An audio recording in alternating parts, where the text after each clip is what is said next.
Oi gente, tudo bem com vocês? E vamos lá para mais uma entrevista do Sempre Bela.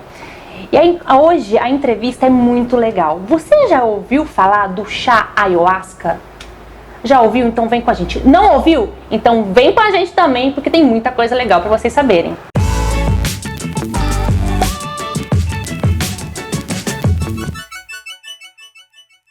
Vinícius, Olá. Vinícius, muito prazer de você estar aqui. O Vinícius é de Ourinhos, Isso. né? Vinícius, conta um pouquinho para as pessoas de casa quem é o Vinícius. Sua formação, quem é você, com que você trabalha. Certo.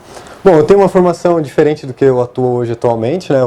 Eu sou formado bacharel de Direito, sou advogado, inclusive, né? Olha que legal. Mas na minha trajetória eu acabei indo buscando a espiritualidade, o autoconhecimento, né?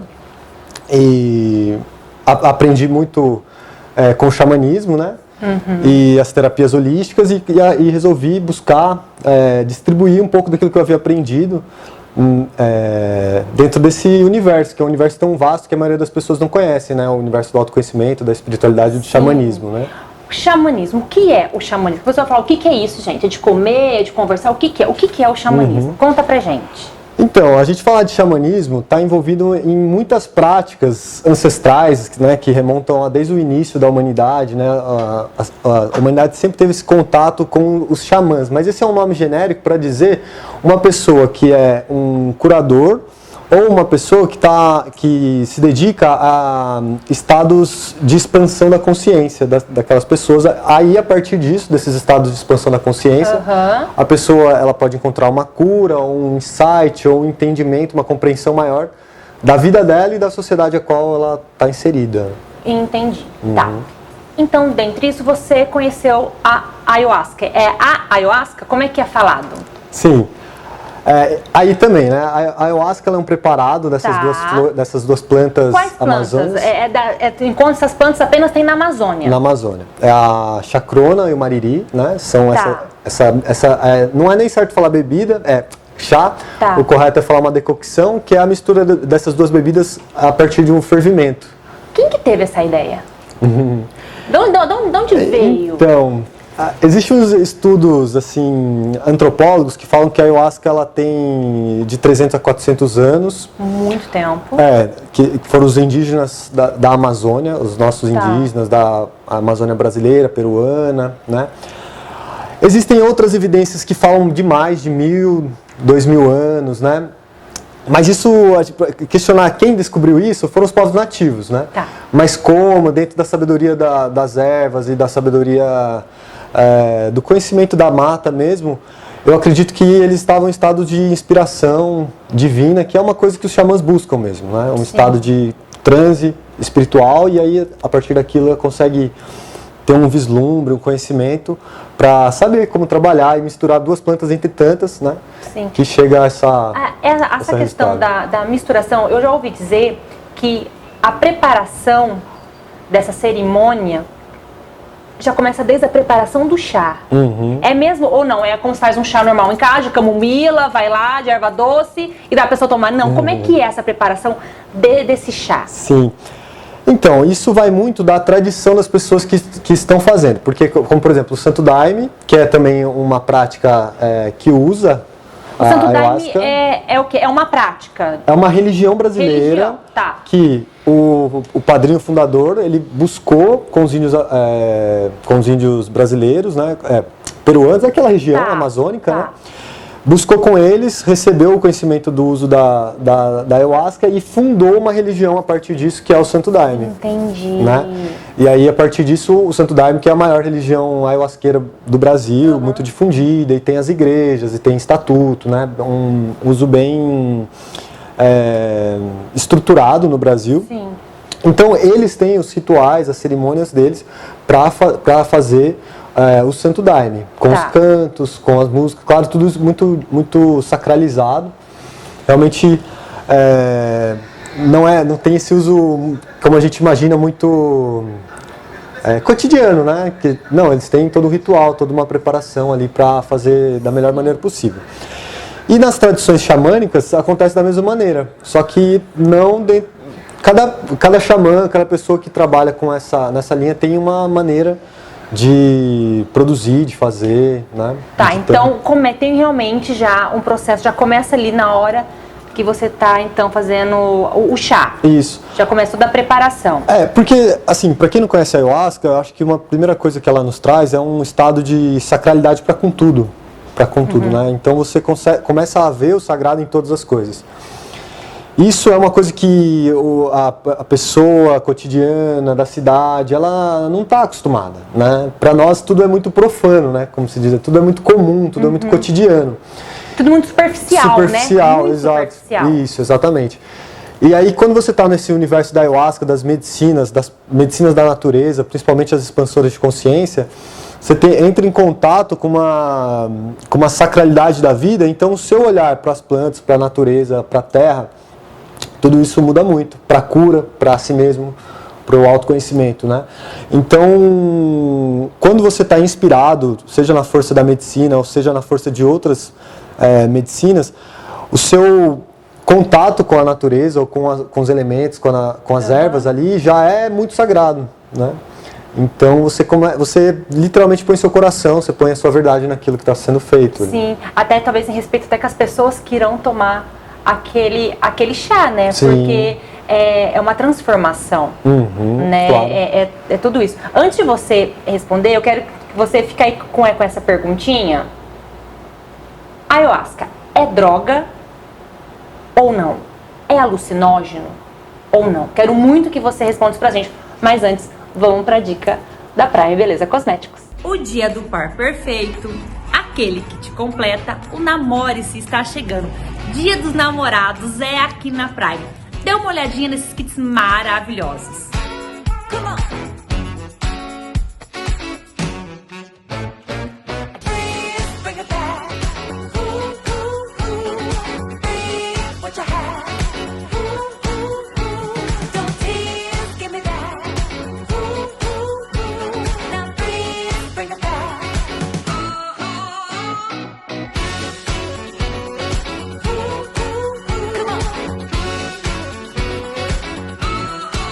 E aí, Vinícius? Ayahuasca é droga? É alucinógeno? Porque há um preconceito muito grande da ayahuasca. Sim, sim. Né? As pessoas falam, porque você começa a ver bicho, ver ET, ver não sei o quê, porque é droga, é alucinógeno, é igual como se você fumasse maconha, como você usasse cocaína. E aí? Acho que tem vários pontos de vista em relação a isso, mas vamos pensar primeiro do ponto de vista bioquímico e depois do ponto de vista cultural. Bioquimicamente, ela não é droga porque ela não vicia, né? Inclusive, ela é desconfortável. Ninguém pode falar que é uma delícia tomar ayahuasca, não dá pra falar isso. O gosto dela não é legal. O gosto dela não é legal e os efeitos dela são muito fortes, as limpezas, os processos interiores de autoconhecimento são fortes. Então, a pessoa ela vai ter um processo de enfrentamento, né, de autoconhecimento forte. Não é uma coisa que a pessoa vai fazer assim, tipo, e ficar, né, como se nada tivesse acontecendo. Ela não consegue tomar um chá e ficar aqui de boa, ela tem que ficar com ela. Claro que depende da dosagem, né? Mas, basicamente, se você... Vamos supor que a gente pensa no drogado, né? Uma pessoa que tem o vício, que ela toma agora já quer mais e já quer mais. Sim. Isso com a ayahuasca é impossível. Entendi. Tipo, você toma se você consagrar agora, consagrar daqui a pouco, aquilo vai ficar muito forte, você não vai querer mais, você tem um limite, né? Então, assim, bioquimicamente não se vicia em ayahuasca. Isso já é pesquisado, já é resultado científico. Porque no Brasil o uso é regulamentado por lei para usos espirituais e religiosos. Que legal, né? Que legal. Então, e para se chegar nessa normativa, foram acho que mais de 17 anos de pesquisa, né, na Universidade de Brasília. Né? Então, assim, a gente tem que, do ponto de vista bioquímico. Agora, do ponto de vista cultural, das pessoas falarem se isso é droga ou não, o que acontece? Para mim, droga seria aquilo que te tira da realidade. Então você anestesia a realidade. Vamos supor que quando a pessoa fala assim, isso aí é droga. Então o que ela está querendo dizer? Que aquilo ali vai te tirar do seu centro, vai te tirar da sua realidade. Né? Como se a pessoa estivesse se anestesiando, numa fuga, né? Numa alienação. Nesse ponto de vista, eu também considero que a ayahuasca não é droga. Muito pelo contrário, na verdade ela vai te enraizar mais fortemente na realidade. Por mais que você tenha algumas visões, algumas mirações, como num estado de sonho, né? E isso você pode interpretar de diversas maneiras o que está acontecendo, mas independentemente disso, independentemente das visões que você vai tendo, e a maioria delas são de olhos fechados, como num sonho, isso, né? O processo da ayahuasca é esse. Você toma o chá e você fica ali, deitado ou sentado, com os olhos fechados. E aí começa o processo aqui, dentro. Você não fica andando, fazendo alguma coisa, não. Você fica quietinho ali no seu processo. Isso. Dentro do xamanismo, a gente costuma trabalhar mais dessa maneira. Tá. Em introspecção e concentração, com os olhos fechados. O Santo Daime, por exemplo, ele trabalha com os olhos abertos, cantando inários, dentro de uma ritualística um pouco diferente, né? Não existe melhor nem pior. O que nós percebemos é que ela facilita esse processo de introspecção, expansão da consciência e de olhos fechados muito bom. Sim. Você consegue acessar memórias, você consegue acessar traumas, você consegue acessar compreensões sobre a sua vida de maneira muito ampla. É assim, a droga você usa e depois que você tomou, passa o efeito dela, você está muito mal, né? Você está acabado. Da ayahuasca, que ela realmente não é droga, na ayahuasca depois que você toma, você não é a mesma pessoa do que aquela que não tinha tomado, daquela pessoa que tomou. Então você sai sempre com um plus a mais, ou com alguma expansão da consciência. Quando você fala, é assim: se eu tenho algum problema dentro de mim, alguma falta de perdão, ou algum sentimento, a ayahuasca ela traz isso pra mim, ela mostra eu nua e crua. E a minha vida seria isso, ela traz pra você a expansão da sua vida, como você tá lidando com a sua vida, como que é os seus comportamentos, seria isso? Ela mostra tudo que tá acontecendo com você. Sim. E pra você melhorar? De maneira geral, é muito difícil dizer o que acontece com a ayahuasca, porque cada um sente de uma forma. Cada pessoa é uma subjetividade, um universo muito próprio, né, de uma construção cultural, desde da infância, da religião, da espiritualidade, do que é cura, do que é problema, né? Mas, pensando em termos gerais, o que a gente pode falar sobre a ayahuasca é que ela vai te trazer visão. E ela trazendo visão, você vai aumentar a sua visão. Então, se você tem uma visão estreita aqui, normal, cotidiana, na força da medicina, você vai ter uma visão assim. Aí, tudo que você vai ver além desse a mais, inclui tudo. Inclui você, inclui a natureza, inclui o mundo, inclui o universo, inclui a sociedade. Então, algumas pessoas são inclinadas a perceber mais aspectos interiores de si, da sua psicologia, da sua infância. Outras pessoas são mais inclinadas a ver a questões do mundo. Eu acho que ela vai trabalhar aquilo que você precisa olhar. Normalmente ela traz um impulso para algo que a pessoa já tem dentro dela, né? Entendi. É um impulso. É por isso que não se diz que a ayahuasca você não tem alucinação. Não se fala em alucinação no sentido de ayahuasca. A gente fala em força e miração. Força porque é o que ela traz, né? E miração são as visões.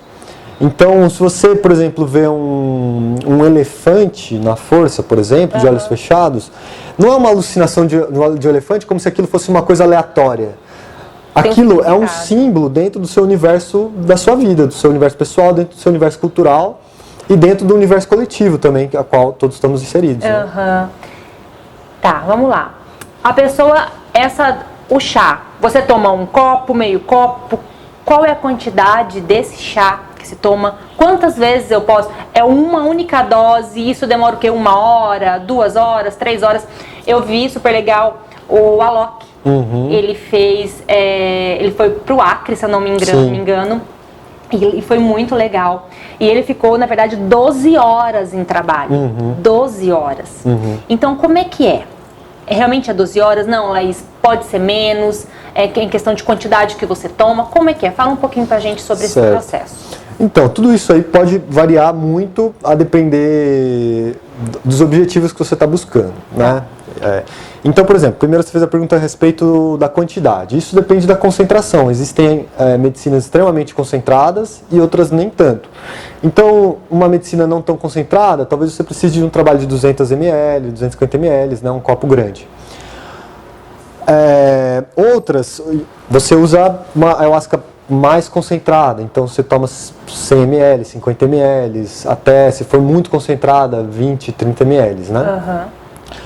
Agora, depender do trabalho que você está buscando, do que a pessoa está querendo. Se ela está precisando, ela está querendo fazer um trabalho de muita cura, muito aprofundamento, ela pode fazer uma consagração, 2 consagrações.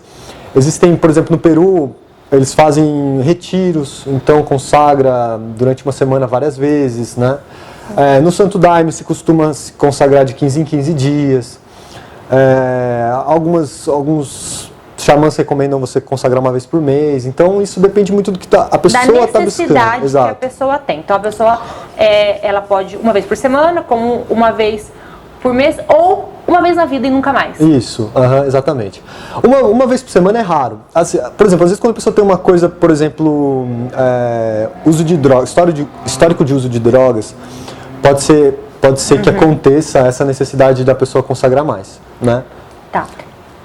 Então, é um tempo ali, a pessoa, ela toma, então ela pode demorar 12 horas como do Alok, mas depende de quanto você toma. Mas o mínimo que você viu durar com uma única dose, qual é o tempo? Não, a gente sempre espera de 5 a 6 horas para ficar bem tranquilo. De 5 a 6 horas, se tomar uma única dose. Agora, os efeitos mais fortes dela, a gente pensa em 3 horas, né?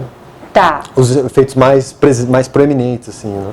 Então os mais fortes é 3 horas, mas para você vão pensar que você é de Ourinhos. Então a pessoa, porque o Vinícius, né, como vocês sabem, ele faz a cerimônia da ayahuasca e a pessoa saiu aqui de Santa Cruz, ela foi para lá, ela vai ficar aí 3 horas, tomar uma única dose na força. Isso. Mas para ela pegar a estrada, para ela voltar para Santa Cruz, seria umas 4, 5 horas. A pessoa pegar uma estrada de novo, para sair na rua, teria um pouquinho mais de tempo. Seria importante, né? Tá. Normalmente, a gente sempre fica atento a todas as pessoas, porque a gente não pode liberar ela se ela visivelmente está na força, se ela está apresentando, né? Vamos pensar, se eu tomo, qual é o seu papel? Como é que seria o seu nome? Terapeuta? Seria o quê? Você está cuidando de mim? Eu me identifico como xamã mesmo. Xamã. Qual é o seu papel na hora que eu tomo ali? Qual é o seu papel? Você fica conversando comigo? Você fica ali só para me apoiar? Qual é o seu papel para as pessoas poderem saber? Então, até antes da pandemia, nós trabalhávamos em grupo. Pode, então, tomar ayahuasca em grupo? Sim. Que legal. Normalmente, o mais comum, por causa, né, antes da pandemia, a gente fazia trabalhos em grupo. A gente tinha um corpo de servidores, né? A nossa casa, a Casa dos Espelhos, que é o nosso grupo, né? Então pode ser tomado em casa, pode ser tomado também no sítio, na mata, em qualquer lugar? Isso. Então, aí vai da nossa proposta que está sendo criada. Normalmente, o nosso trabalho regular é esse, é o trabalho fechado, num templo, que a gente fala, né? Com as pessoas ali. Normalmente nosso grupo tinha de 10 a 15 pessoas, né, por cerimônia. E aí nosso trabalho ali era cuidar da musicalidade, cuidar da ordem, servir um papel higiênico, um saquinho, levar as pessoas aos banheiros. Musicalidade você fala porque o tempo inteiro do processo da ayahuasca fica tocando música. Isso, nosso trabalho é todo guiado pela música. Né? A música, ela tem um papel muito importante no processo? Fundamental Na ayahuasca. Fundamental. Por que saquinho? Os saquinhos para as limpezas, né? Porque as pessoas, às vezes, ela pode ter uma ânsia de vômito? Isso, ela pode ter uma ânsia de vômito. Ela pode ir num gramado também, né? Existe essa possibilidade, mas caso ela está muito apertada na força, ela pode fazer no saquinho também. A limpeza, que é uma parte muito importante da ayahuasca, que eu acho que talvez muitas pessoas acabam se assustando ou tendo medo da questão da limpeza. Mas ela é fundamental, porque nós que estamos no processo sabemos que aquilo não é por acaso, não é uma coisa assim aleatória que está acontecendo, ou como se você estivesse só simplesmente passando mal. Na verdade não é passar mal, na verdade você está se limpando mesmo, e é possível perceber como que o seu estado psíquico, energético fica depois que ela acontece. Tá. Então... Hoje você atende também individual? Então, aí o que aconteceu? Devido à pandemia, para a gente minimizar essa questão da aglomeração e poder continuar servindo as pessoas, porque acaba sendo de extrema ajuda em muitos processos de várias pessoas, né? ainda mais nesse momento de pandemia tão delicado, em que as pessoas estão precisando de autoconhecimento, de espiritualidade. Então, eu comecei a atender individualmente ou em grupos pequenos, até 4 pessoas. Né? Que legal. Então, a pessoa vai estar aqui, gente, o Insta do Vinícius, para poder entrar, para poder te mandar uma mensagem no WhatsApp, que você também explica, né, Vinícius? Isso, conhecer se eu tiver mais, alguma dúvida mais, Uhum. porque o nosso tempo aqui é muito curto, porque pelo que você está falando, a ayahuasca, para falar dela, é muita coisa. Muita coisa, sim. Né? Uhum. Então, assim, nosso tempo é muito curtinho para você poder falar da grandiosidade, que é essa força, né? Então, legal. Então, você atua tanto em grupo, quanto individual também. E, Vinícius, eu quero que você, se você buscar aí na sua memória, alguém que tomou ali, que você participou e você viu uma grande mudança, sabe? A pessoa ela agia de uma forma e depois do processo, ou já ouvi falar que a ayahuasca ela faz muito bem para pessoas alcoólatras. Sim. Então, eu quero que você vai puxando aí na sua memória algum caso bacana que a gente pode trazer aqui para as pessoas tentar entender um pouquinho mais. Porque no primeiro momento, quem nunca ouviu falar de ayahuasca deve falar, mas o que ele está falando? Talvez é muita informação. Talvez quando você dá um exemplo de uma pessoa que como era, tomou, e quais resultados que essa pessoa alcançou, talvez fique o mais transparente para as pessoas de casa. Certo. Mas antes de você responder, vamos então chamar o nosso Raul.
E aí, Vinícius, me dá então esse exemplo.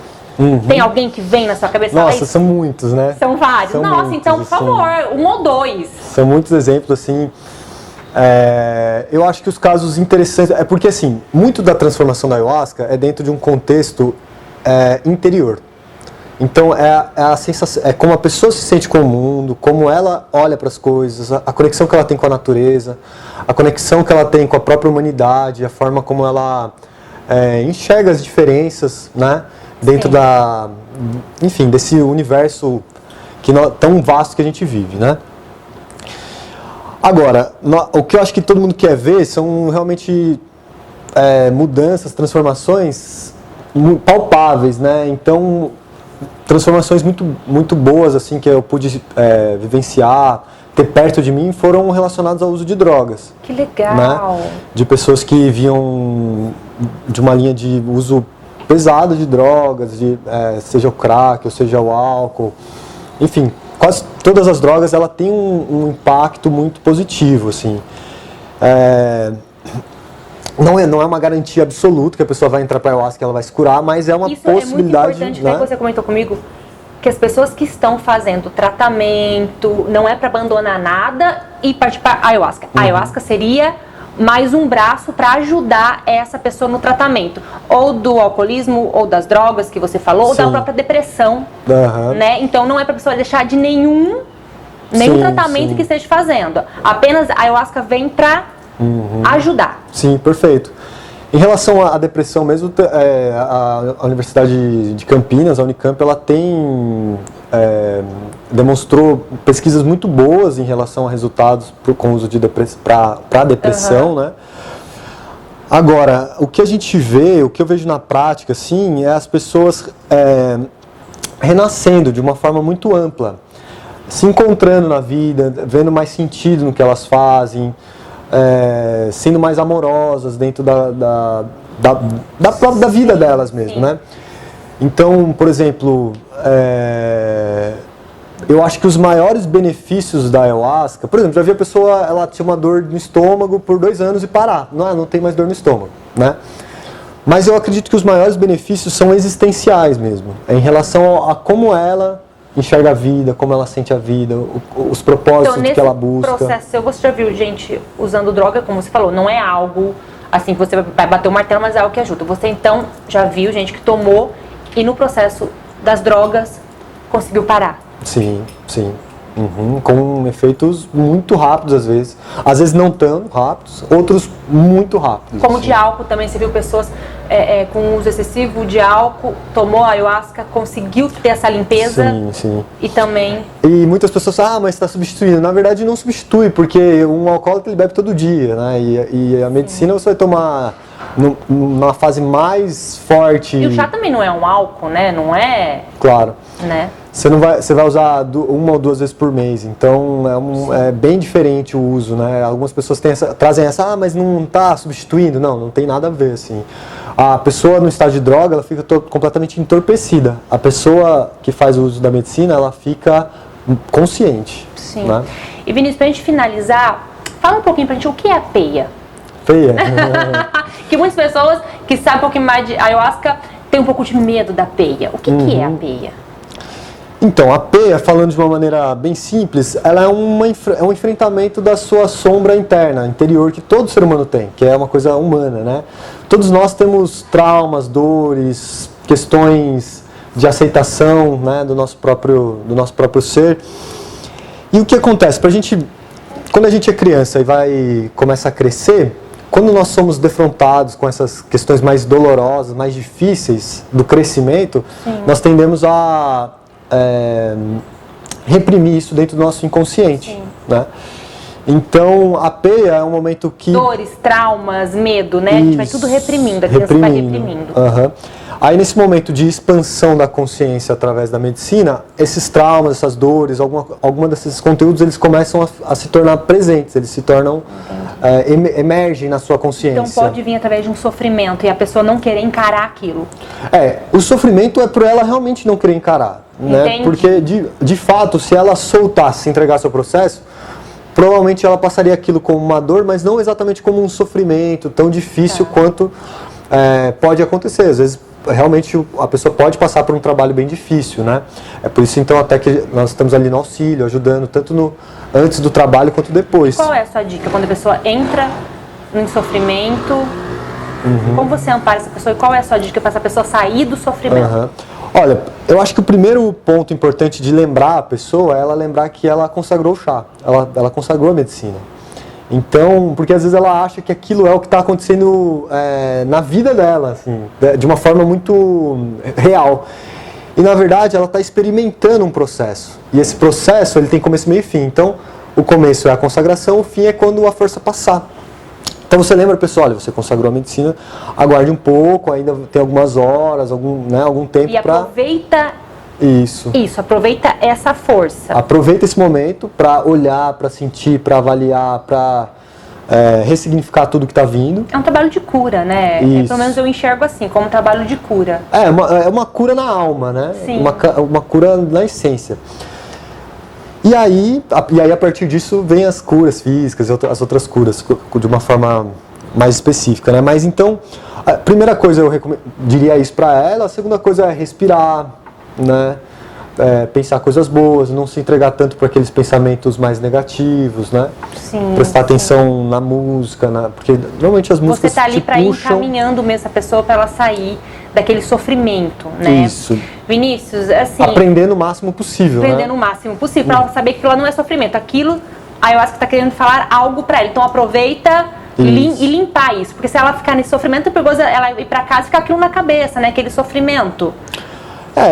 Teórica, assim, é raro acontecer de a pessoa arrastar o processo por muito tempo depois da sessão. Legal. É raro acontecer. Normalmente a pessoa, ela passa pelo processo e aí depois daquilo, com o tempo, ela vai integrando aquele conhecimento, aquela experiência. E às vezes numa conversa... E você também dá o suporte depois, Isso. né? Dali uma semana a pessoa vê alguma coisa, vê um insight, ela pode te mandar uma mensagem para você dar esse apoio emocional, né? Que a pessoa confia muito em você naquele momento, né? Às vezes fica isso, então. Raramente a pessoa vai precisar de um acompanhamento mais ostensivo no pós-trabalho, né? Às vezes pode acontecer, mas é bem raro.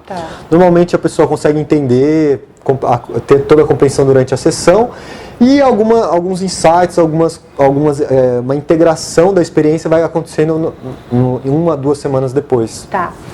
Vinícius, enfim, a gente ficaria aqui acho que a tarde inteira conversando sobre, que é maravilhoso falar sobre isso. Deixa uma dica então para as pessoas que estão em casa, né, pra gente finalizar hoje essa tarde super gostosa de conversa e expandir um pouco a nossa consciência do preconceito que a gente tem, para expandir mesmo a consciência para essas medicinas que tá vindo para ajudar, né? Deixa uma dica então para as pessoas de casa aí. Certo. Bom, eu acredito que uma dica seria a gente buscar as respostas que nós tanto temos dificuldade, né, durante a nossa vida, buscar essas respostas na natureza. Seja a medicina ayahuasca ou seja qualquer outros problemas. Eu acredito que a natureza é a nossa maior mestra e temos muito para aprender com ela, estamos muito afastados dela. A medicina é uma das ferramentas que ela nos oferece, mas temos muitas outras, né? E Vinícius, pra gente finalizar, depois da sua dica, porque o preconceito vem muito achando que é droga, né, e que é alucinógeno, mas também que é do capeta, que é do mal. Certo. Que vai descer ali o capeta, que é do inferno, que se eu fizer isso eu vou pro inferno. E eu ouço muita gente que tomou, só sai melhor. Só as pessoas saem amando mais Deus, amando mais as pessoas. O divino, e né? falando do divino, eu tenho uma amiga minha que toma, que ela já tomou mais de 30 vezes, e ela falou: Laís, eu já tive contato com Deus, com o divino, é a coisa mais maravilhosa, ver os anjos. Ela falou, é incrível isso. Sim. Então eu queria saber disso. É do capeta? Certo. Então, isso a gente parte de um ponto de vista, de um senso comum, que o capeta ele é uma entidade externa, né, que está tentando as pessoas ou a humanidade a praticar o mal, a fazer, tipo, como se as pessoas estivessem suscetíveis a essa força externa que vai falar para você, faz isso, faz aquilo, né, todas essas coisas ruins. Sim. Só que eu acho que essa é uma visão alienante da vida, e eu como um espiritualista, eu acredito que o mal, ele existe sim, mas ele existe dentro de nós. Então, por esse lado, a ayahuasca, ela talvez nos faça nós enfrentarmos esse mal, ou esse capeta, ou essa sombra interna, para nós podermos olhar e ver como superar isso, né? Qual que é a origem do seu egoísmo? Qual é a origem da sua maldade? Qual é a origem da sua arrogância, da sua inveja, da sua violência? E isso não é uma força externa. Não é um anjinho do mal que está fazendo isso, né? Está dentro de nós. Então, por esse lado, eu acho que a ayahuasca não só é do capeta, como a ayahuasca ela vem para curar o capeta dentro de nós. Né? Entendi. Né? Vem para. Às vezes a cura não é exatamente acabar com o mal dentro de nós. Às vezes a cura é nós estarmos conscientes de que isso está dentro de nós e aí, a partir dessa consciência, poder fazer escolhas mais assertivas, mais alinhadas com o que você acredita, né? O capeta, quando a gente fala disso, o diabo é o mal, é as coisas ruins. Na verdade, a ayahuasca, ela vem para mostrar as coisas ruins que tem dentro da gente. Perfeito. As dores que tem dentro da gente. Então, ela faz a gente enxergar muito isso. Seria isso, ela faz a gente chegar e limpar, e ir entendendo essas coisas. E por isso que muitas pessoas falam que tem contato com Deus, com o divino.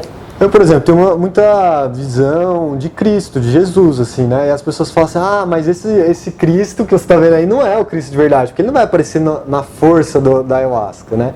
Eu falo assim, isso é preconceito, na verdade, porque não se diz que Deus estava em tudo, né? Sim. Deus não está em tudo. Se você está fazendo isso, você está se sentindo melhor, se você está fazendo bem, se você está amando o próximo, como é do capeta, né? Ela só faz o bem. Você acha, a não ser que o capeta tá te inspirando a fazer o bem, e aí... aí mudou tudo. Mudou tudo. Aí mudou tudo. Meu Deus, aí acabou. Aí não sabe mais o que é céu, o que é inferno. Exatamente. Isso é verdade. Às vezes o inferno tá dentro da gente. Eu acredito nisso. Né? Vinícius, que maravilhoso. Ficaria mais tempo falando com você, como, né, eu já comentei, Mas antes disso, a gente vai, gente. Eu vou fazer também a pegadinha com o Vinícius e vamos pro nosso TikTok.